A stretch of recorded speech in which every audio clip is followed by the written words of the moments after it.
a new corporation was founded. Its mission would be to organize all the world's information and make it universally accessible and useful. It estimates it will take 300 years before it reaches that goal.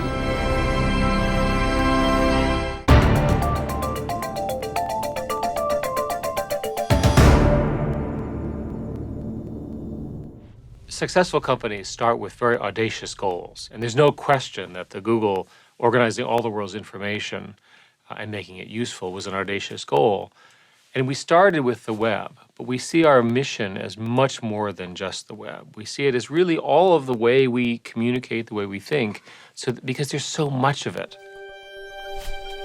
Google may have started out as a simple search engine, but today with applications like Android, Chrome, Wave, Picasa, Google Apps, YouTube, and Google Ocean, and now even its own smartphone, it's become an internet powerhouse.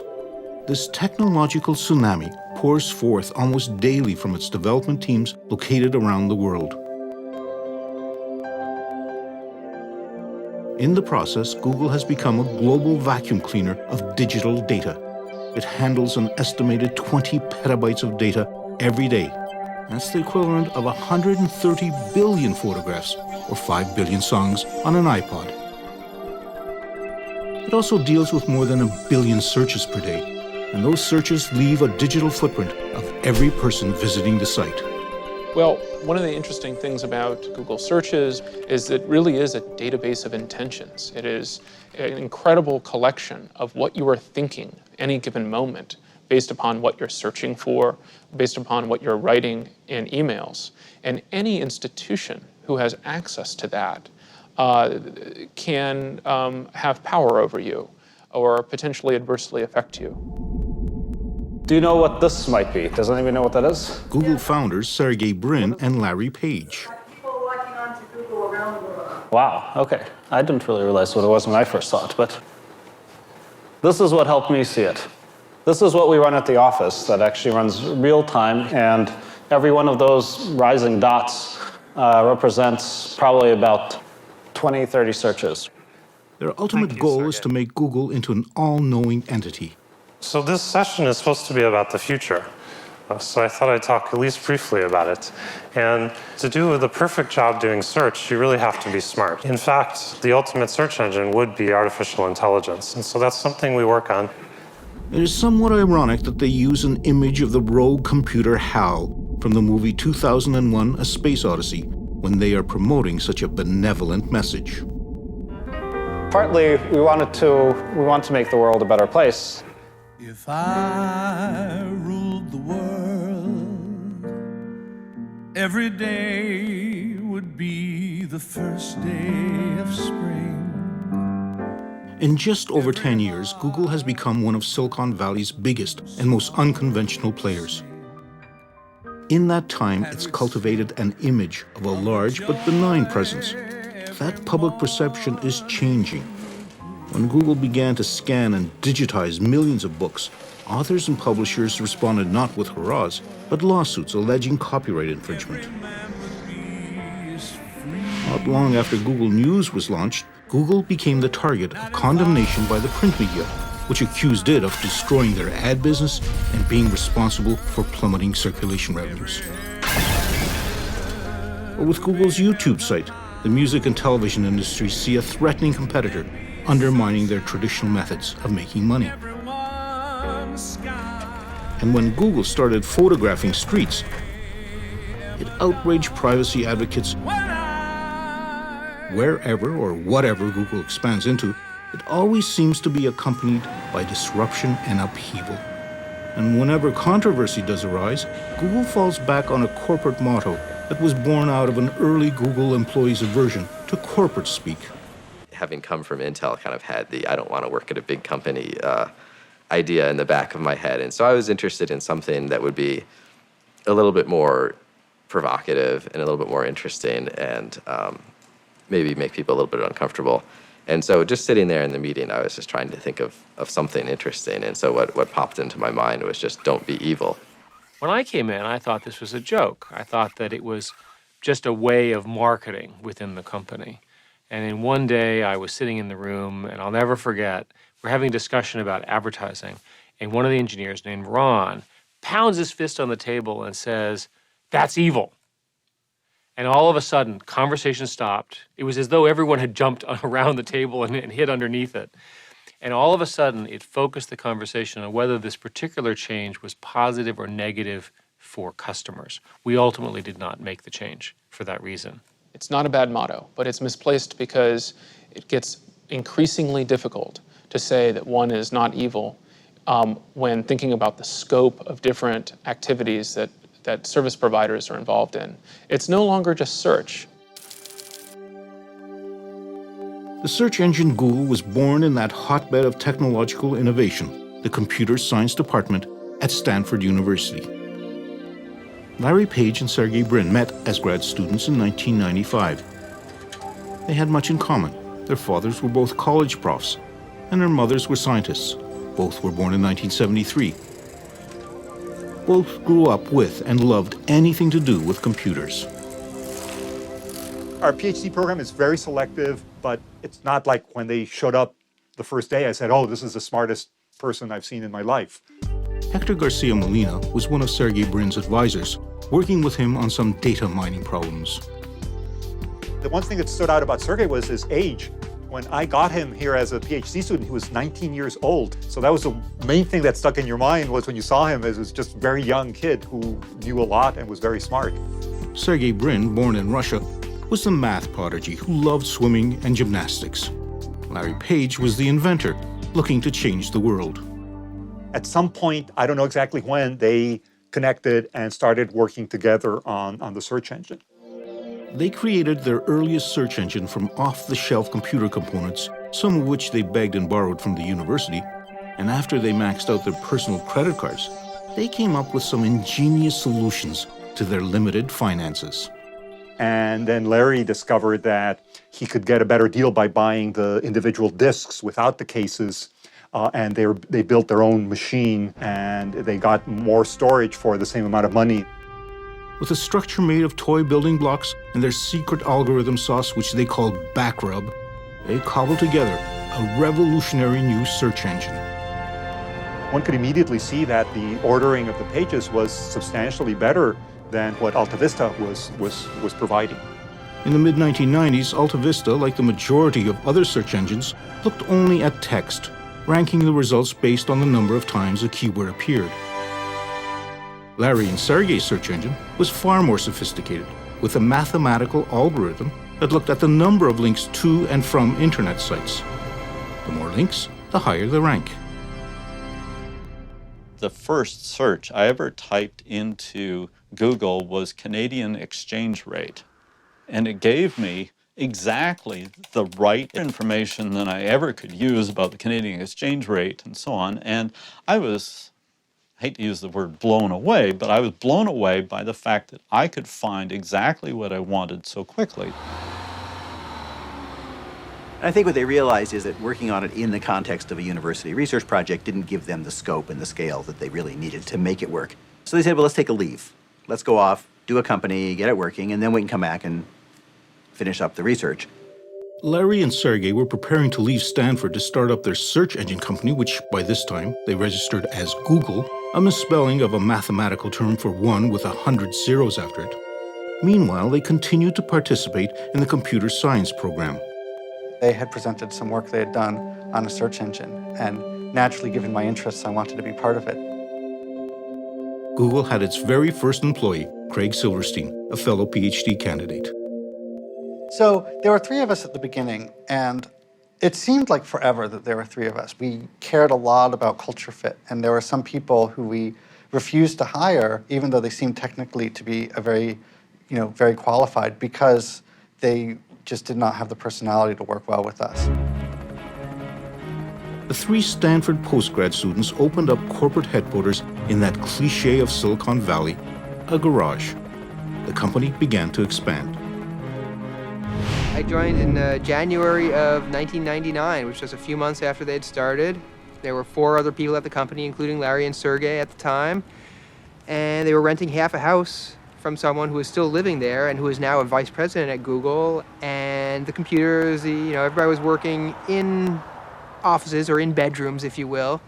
And the garage was included, and I believe we had a printer there, we had a ping pong table there, but the whole company was not living in the garage. We totally worked out of a garage, and I made sure that we did. It was maybe one day a month, or one day every 2 months, but I made sure that every so often we'd go out into that garage and we would do some work there.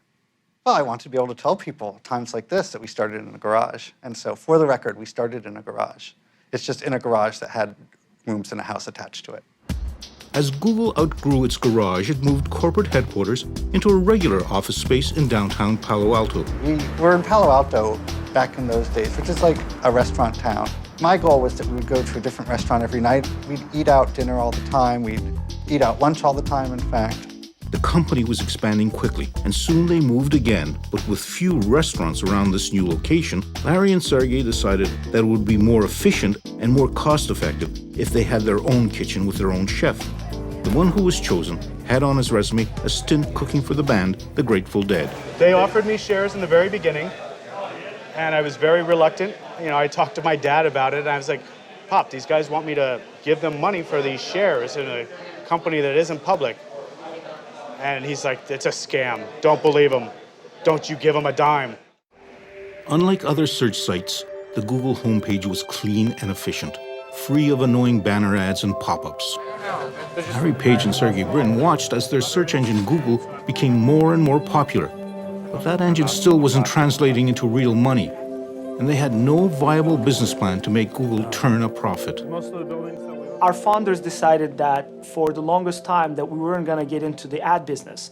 However, I think the breakthrough idea came when we said, look, why don't we just show ads that are purely text-based and doesn't have any, moving images or distracting stuff. Based on the search, Google would provide simple ads for people to click through. So in October 2000, Google embarked on a new business, online advertising. Almost immediately, ad money started to flood in, and pressure grew on Larry and Sergey from their venture capitalist investors. They wanted an experienced CEO to run the place. Larry and Sergey chose a seasoned veteran of the tech world, Eric Schmidt. He had successfully run software maker Novell, and before that, he was with Sun Microsystems. But perhaps what was more important for the founders was that he shared with them a background as a computer science engineer, married to a strong entrepreneurial drive. Well, Google has taken the position that creativity occurs from individual entrepreneurs deep inside the company, often who have an idea but don't have time to work on it. So we invented a concept called 20% time. And every technical person in the company is supposed to, and we encourage them, to spend 20% of their professional time on things that they find interesting, not things that we find interesting. Employee number 23, Paul Buckheit, who was the originator of the motto, "Don't be evil," was also the engineer who in just one day came up with Gmail, an email program used internally by Googlers. There were a lot of objections to even doing Gmail in the first place, but one of the big ones was that there was no way to make money with email. So there was this idea that had been floating around that maybe we could do targeted advertising. For example, if you get an email about a ski trip, you'll get maybe an advertisement for ski equipment or gloves or something like that. He decided to try writing some code to see if it was possible for Google computers to scan the Gmail messages and spit out an appropriate ad. When I arrived the next day, people were pretty excited about it, and not always in a positive way. Some people thought that it was actually a terrible idea. What I recall from the meetings, which occurred over about a year, was this constant debate of what kinds of features would advertising work and so forth. And we ultimately decided to try it. And we, in fact, launched Gmail on April 1st. It was seen largely as a joke. The addition of targeted ads to Gmail in 2004 proved to be no joke, adding to Google's ever-burgeoning bottom line. Google had transformed itself into an advertising money-making machine.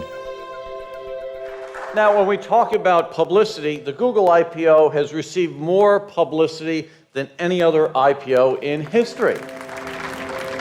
When Google was preparing for its initial public offering of stock, it had to disclose a closely guarded secret, that it had staggeringly large revenues and profits. it took most investment observers by surprise and made Google a very attractive stock to own. And so, August 19, 2004, the first day of trading of Google shares, saw the creation of hundreds of freshly minted millionaires. Those early investors and first Google employees had struck the mother lode. For people who get into a company because of the money, an IPO is a big deal. Any exit strategy, you're bought by someone else, you have a public offering, whatever, it's a big deal. And it causes you to rethink your life because your dream has been achieved. I'm doing okay. I'm comfortable. Most people would consider me wealthy. I consider myself wealthy. Larry and Sergey were now way beyond wealthy. It took just 6 years for them to become billionaires. Their company, Google, had become one of the world's top search engines. It's even made it into dictionaries as a verb. Google as a technological tool has become part of pop culture. And young people's perception of Google as a cross between a college dorm and geek heaven means that Google receives more than 1 million job applications a year. You come to Google, and first time I'm really feeling like everyone knows what they're doing and they know it better than me. So just what does it take to be one of the chosen few selected to be a Googler?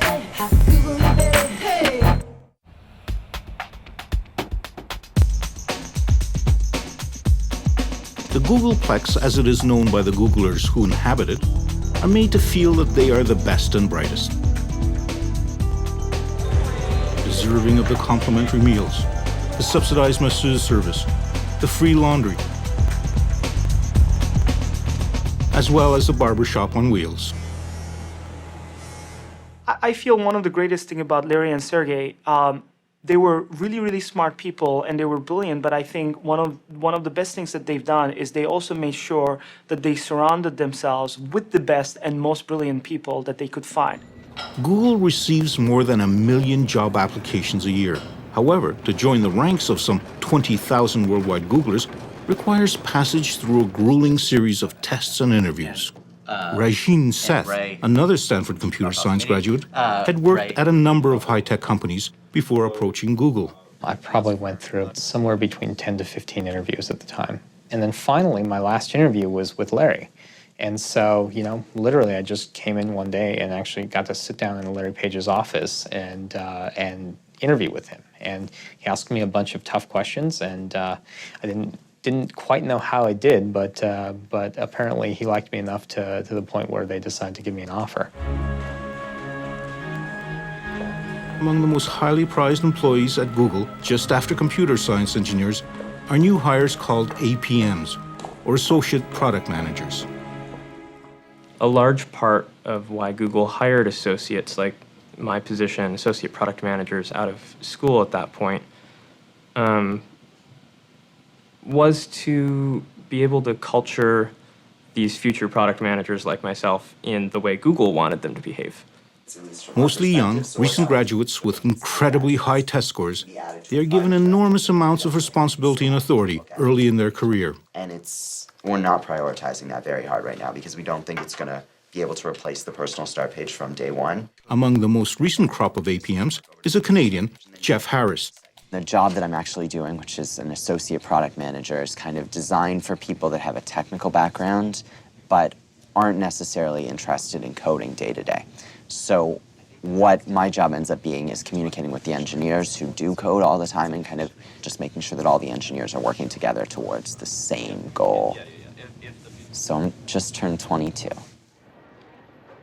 I think the biggest surprise at working at Google is probably how open it is about everything that we're doing. So I can just look it up on our internal site and see details on every single project that's out there, which is great from an organizational perspective. Although Google might be highly transparent internally, it, like so many of the other big Silicon Valley high-tech companies, is extremely sensitive about what outsiders are allowed to report on, whether that be code on monitor screens or the doodles on the whiteboards, which are seemingly everywhere. We believe in having whiteboards all over the place, and the reason for that is to really spur creativity, so that you can draw things and communicate ideas and work with other people on that idea. secure data connector here, right? Is our ability to publish programmatically going to be released at the same time, or is that? Yeah. And so a lot of times people will pull out their phone and take a picture of the whiteboard and send that around as an email. Those end up being part of the notes for the meeting. Besides having whiteboards and food stands everywhere, the other striking feature about Google offices is the absence of paper. We operate very much in a paperless manner. One of the things that we've done here at Google is that users have laptops that they carry with them to the meetings that they're in. A lot of the note-taking is done electronically so that it can be instantly shared with people.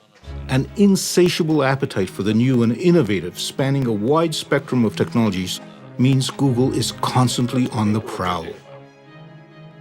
But not everything, of course, is invented at Google.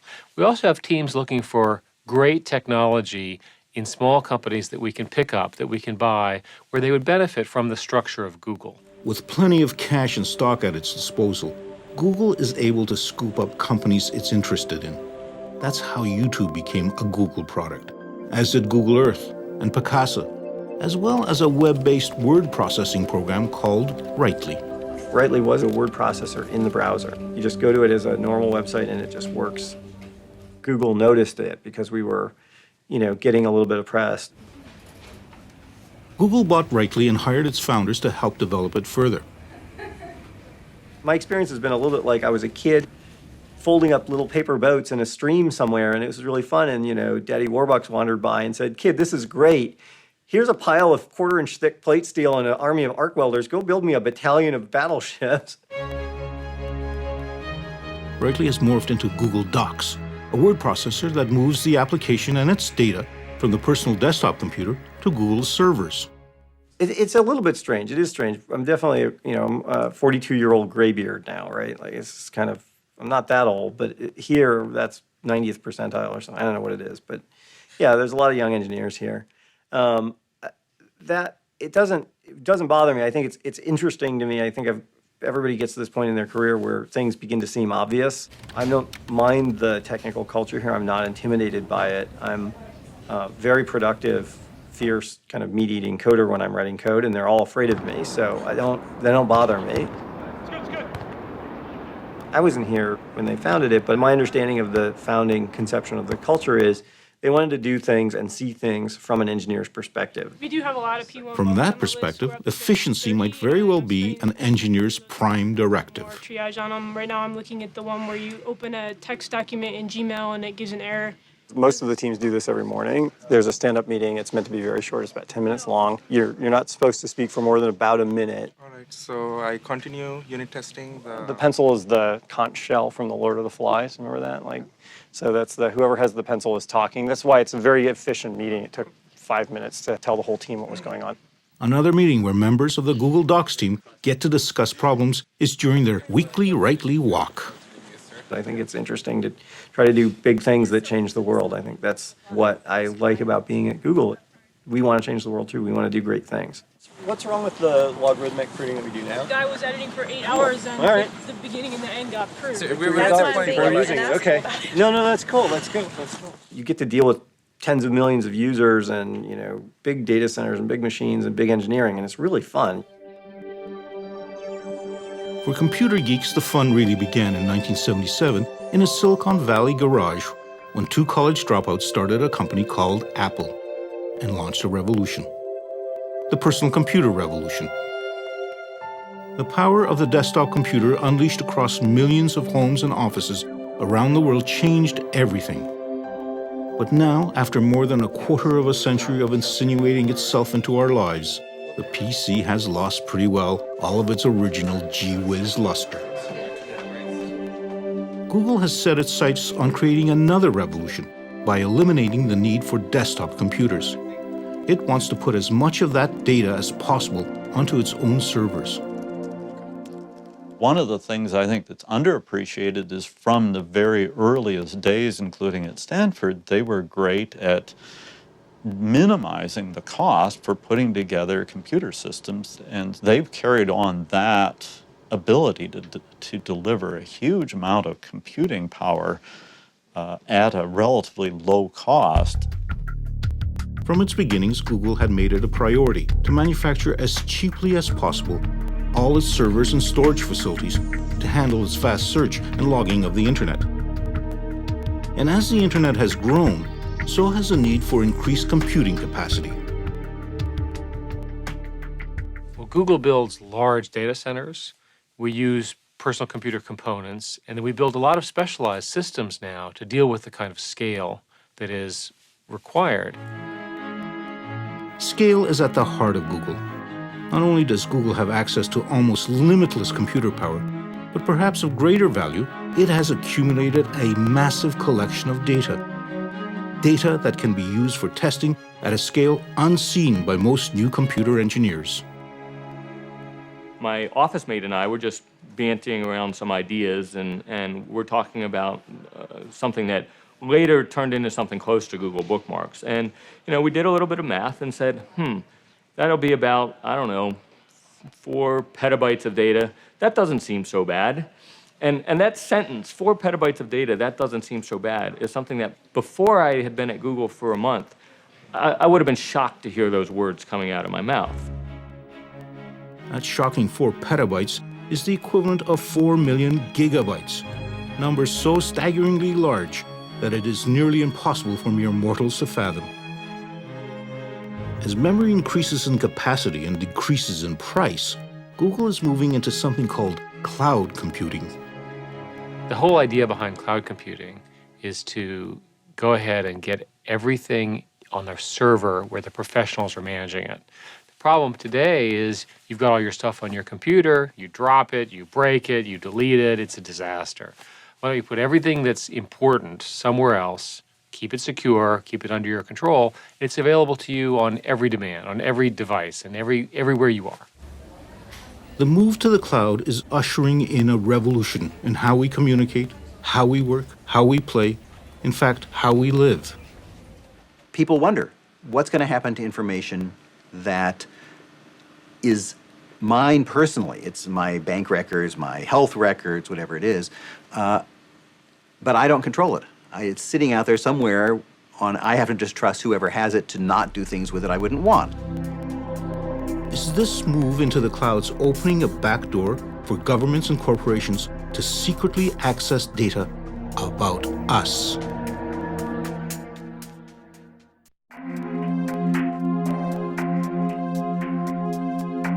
If everyone's digital data is moving into computer clouds, just where are these clouds? One of them has touched down in the foothills of the Blue Ridge Mountains in North Carolina. This was once the heartland of American furniture manufacturing. Then in the 1990s, cheap labor from overseas siphoned off the jobs, leaving behind a devastated economy and an awful lot of excess electricity. It just so happens that computer data centers are voracious users of electricity to run the servers and to cool vast quantities of water used for refrigeration. The town of Lenore had plenty of both, and so in late 2005, Google came calling, but it came cloaked in secrecy. From Google's perspective, at least as I understood it, it was that the race to build these data centers is so intense, and the information, at least they see it, is so proprietary that they didn't want any of their competitors to get wind of what they were doing. T.J. Rohr is a lawyer and a member of the Lenore City Council who was involved in the closed-door negotiations with Google. They would reveal information to us that we couldn't reveal to anyone else. Google definitely had an attitude like, look, it's our way or the highway. This is the term these are the terms we're offering. Take them or leave them. Desperate local and state officials were more than ready to reach a deal that would bring Google to this devastated county. They offered Google a 30-year tax break on property and equipment. It was worth an estimated $165 million over a 30-year period. From these digital warehouses estimated to cost $600 million apiece flows a stream of data. Here are the emails, the photographs, the music, the videos, the maps, and the searches that have made Google a data-collecting powerhouse. Google does not divulge how many server farms it runs worldwide. but it is rumored that there are some 36 of them around the globe, all digitally connected and all firmly planted on land. But that might change. Google has filed a patent to build data centers out on the open sea. Powered by the latest technologies in harnessing wave energy, Google servers would sit out on barges. The expectation is that seabound servers would be much cheaper to run, and there certainly wouldn't be any real estate or property taxes to pay. A working model has yet to be built, but Google is a corporation that likes to move quickly when cutting-edge technology is involved. However, Google took its time when it came to opening up an office in China. The growth in internet usage in China is staggering. By 2009, its internet users surpassed the entire population of the United States.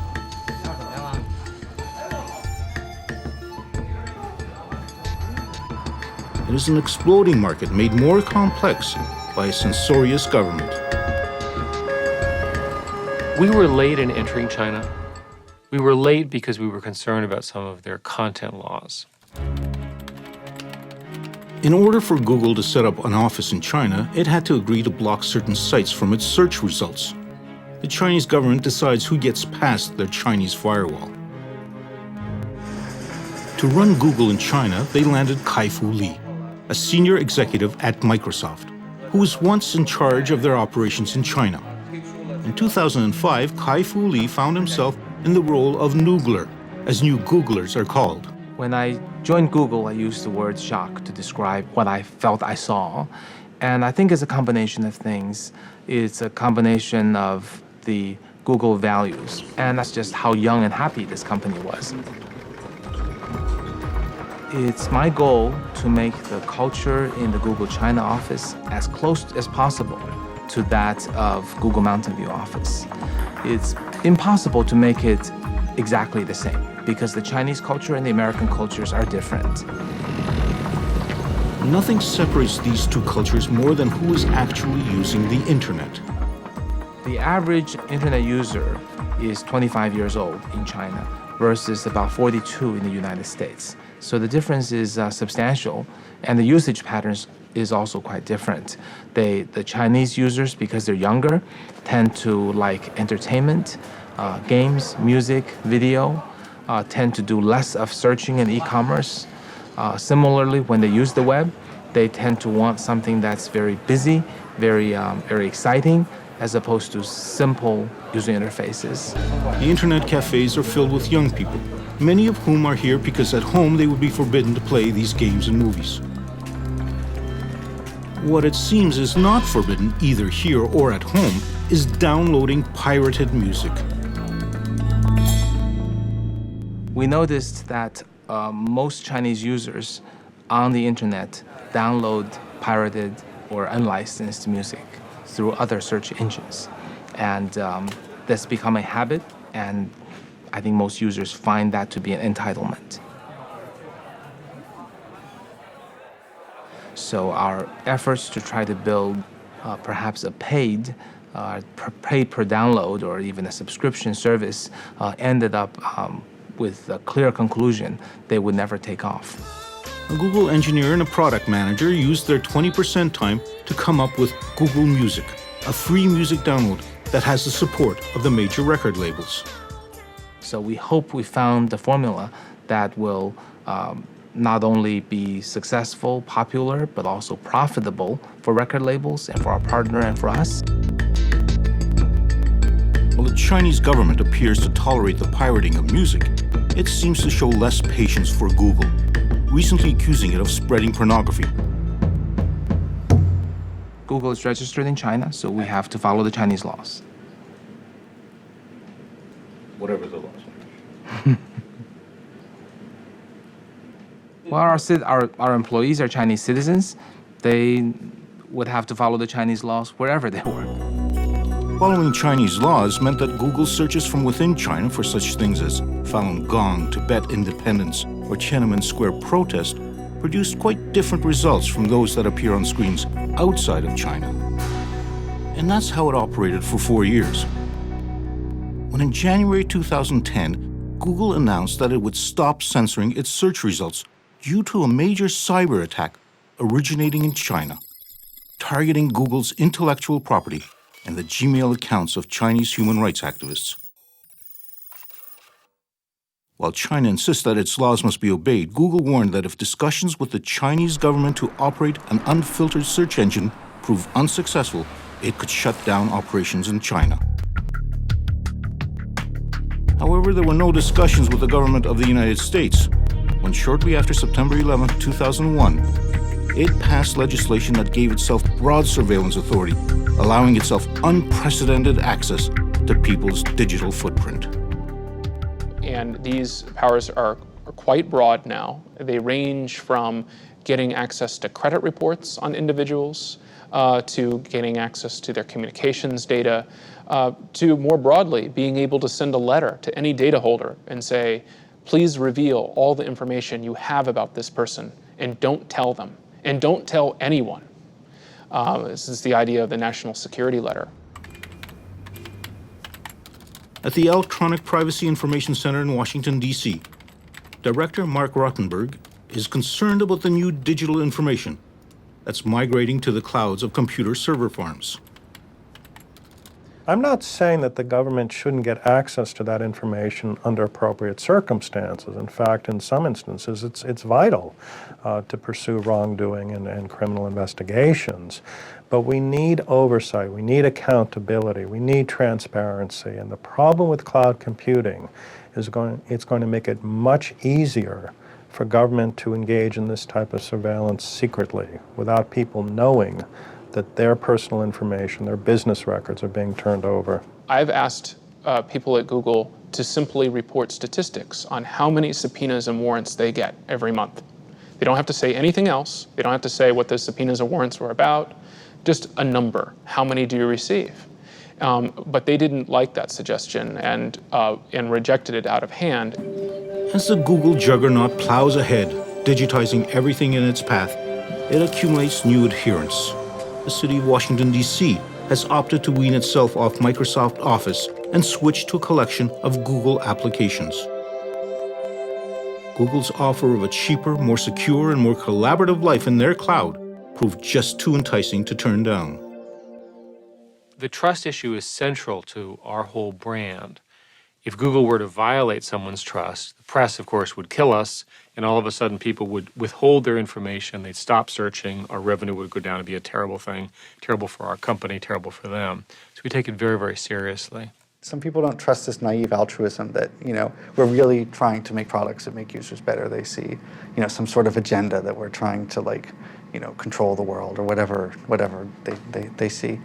But what can I say? We come out of a grad school background and we don't think like that. But Google also has to worry about a band of young upstarts ready to change the world of search. Discarding Google's original model of a data-crunching search engine, they are approaching search from a different angle. They want to harness the power of what was known as the wisdom of friends. I think that this is the place that is going to define the next several years of what the internet and world is really about. So why is it that some of the leading proponents of social search are ex-Googlers, ready and willing to challenge their ex-employer?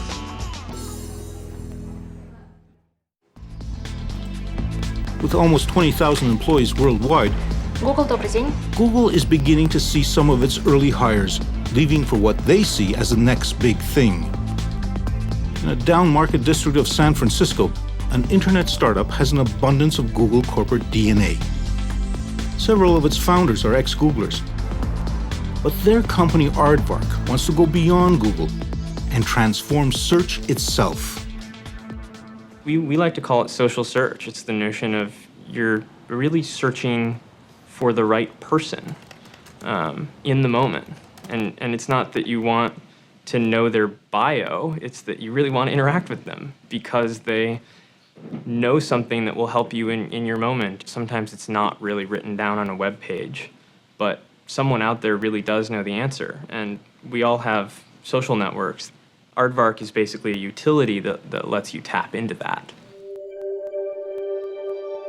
Just down the highway, in a nondescript industrial mall in Silicon Valley, there is another social network startup with its own list of very impressive ex-Googlers, including Paul Buchheit, who so famously, or perhaps infamously, coined Google's motto, "Don't be evil."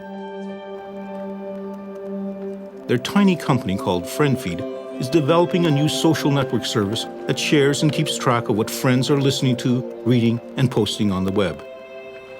None of us really knows what's going to happen next. But in many ways, I find that that's actually part of the fun of a startup. At a big company, I can pretty easily predict what's going to happen next year. At a startup, you have no idea what's going to happen next. Next year could be a huge success or it could be a huge failure. Google had been eyeing FriendFeed for possible acquisition. But before FriendFeed could even reach its second year in business, it was gobbled up by social network phenomenon Facebook for a reported $50 million. Facebook, founded by a Harvard dropout in 2004, has undergone an explosive growth and represents a real challenge to Google, at the same time attracting a surprising number of ex-Googlers. I think leaving Google and choosing to come to Facebook just demonstrates how compelled and convinced I am about the importance of Facebook's mission. Facebook, along with Twitter, are currently the hottest social networks around, and they have realized that their kind of friend-based recommendations is a form of search far removed from Google's cold, calculating algorithms. For most people, outside of engineering, the world is about relationships. It's about connecting with other people. And to that extent, Facebook really is that next step in the evolution of what really matters from a technology perspective. Google had in fact entered the social network market with something called Orkut. Although tremendously popular in India and South America, it has failed to attract any large following among Europeans and North Americans. Google really didn't jump into the social networking business, and I think that's partly the personality of the founders. I think they're engineers who, small talk with your friends is not the priority. It's getting information from the scientific world is priority. So I think in some sense there was always a bias that this was sort of not very interesting, not very important. Why would you want to spend time on it? And of course, as the world has moved to Facebook and Twitter and all those things, they've said, oh, we can do that technically too. Sure, we can put Twitter-like things into Gmail. We can put Facebook-like things. We have Orkut. But I think the heart of the company isn't in it. It's not what the company's about. It's about information, all the world's information. Google really believes that the data is going to create incredible benefit for society. The company firmly believes that it's going to find ways to use data to make our lives better, to make our lives easier, to make decisions more efficient. They firmly believe that. For instance, with flu trends, they believe that in tracking individual searches for looking for things like cough or other medical conditions, they are going to detect the flu, they are going to be able to more effectively target interventions, and fewer people will die. When Google launched its IPO, Larry and Sergey personally wrote a letter explaining their aspiration for its future. Google is not a conventional company, they wrote. We do not intend to become one. Google's mission to collect all the world's information and make it accessible and useful, and do it within 300 years, has seen it move far beyond searching internet sites. Whether photographing streets, or digitizing the world's books, or turning our mobile devices into internet portals, or creating the world's greatest repository of video in its very own cloud, Google remains a technological phenomenon. But its future rests on something quite unscientific. Trust. Trust that it is keeping our data safe from hackers and snooping governments. Trust that it isn't misusing our information. And ultimately trust that Google is living up to its motto, don't be evil.